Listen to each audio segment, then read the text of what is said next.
Tole, akkam jirtu nagaa keessanii? Hundumti keessan bakka jiraattanii. Har'a immoo AliExpress irraati. Koyinii walitti qabataniini qodaa haala kamiin bituu akka dandeessan isin agarsiisa. Koyinoota AliExpress irraa guyyaa guyyaan walitti qabatan akkamitti akka ittiin qodaa bittan akkasuma immoo koyinii sana akkamitti walitti qabanna kan jedhu fa'aa isin agarsiisa.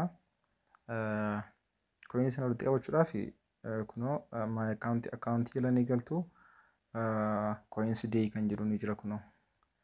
Anama addaan kuteen ture guyyaa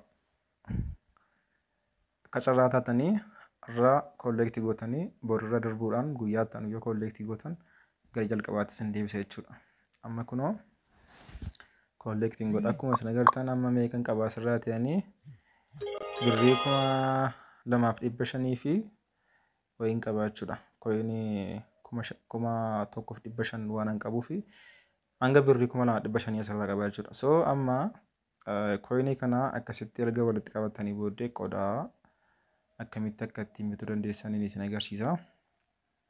So achuma jala seenuudhaan bakka koyinii sana keessa erga seentaniiti kun amma geet koyinii jala bakka kanatti maal ilaaltu?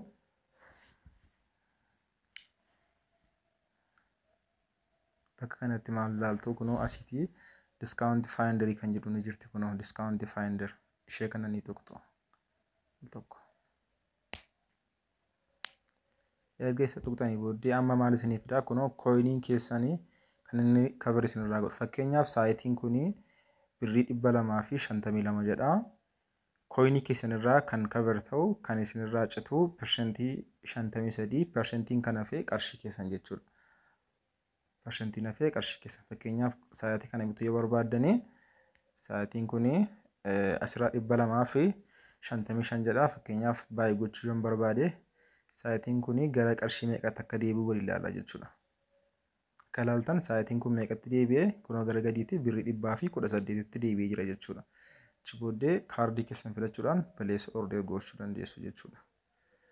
So akkasumatti deemtanii ilaaltu fakkeenyaaf kunoo kunii persentii 7 jedha.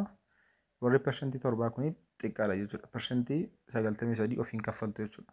Fakkeenyaaf isin gaa asitti qodaa akkam ilaaltu? Qodaa quality qabu kan barbaadaniif fakkeenyaaf saayitiin kun meeqa jedha? 457 jedha miti. Kan coverii ta'u persentii 60 jechuudha. Koyinii keessan irraati. So haala kanaan deemtanii kunoo warreen as keessa jiran irraa discount finder akka jalqabaa isin agarsiisti. Erga ilaaltanii booddee haala kanaan koyinii keessan irraati persentiin asirra jiru kuni koyinii keessan irraa kallattiin citaa kunoo fakkeenyaaf persentii tokko fa'aa kan jiranii jiru. Persentii tokko warra jiran kuni yaa qarshii keessaniin bittu jechuudha. Warri kun warra xiqqaadha. So haala kanaan as keessa ilaaluudhaan koyinii keessanii bituu dandeessu jechuudha. Inni kan biraan yeroo isinii qodaa tokko bittan koyinii illee isinii kenna. Koyinii dabalataa isinii kenna jechuudha. So haala kanaan koyinii walitti qaqqabachuu dandeessu. Guyyaa guyyaan fakkeenyaaf kanarraa deewaaniin 30 naa kenne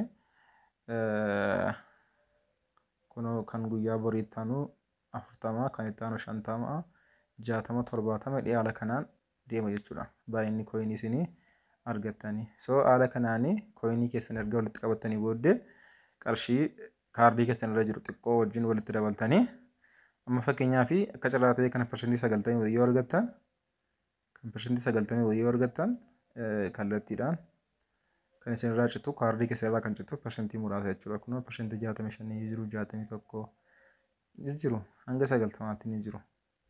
Kanneen persentii 90 kafarii godhan illee ni jiru jechuudha. So haala kanaan ilaaltanii bitachuu dandeessu jechuudha. Viidiyoo haala kamittiin akka deemtanii qodaa keessan fudhachuu dandeessanii viidiyoo qopheessaan jira. Mana poostaa kan Addis Ababaa yookaan kan Piyaasaatti argamu haala kamiin achi akka fudhattan viidiyoo gadi isiniif nan dhiisa. So ammaaf warreen wanti kun isin rakkisu haala kanaan xumurachuu dandeessu. Galatooma.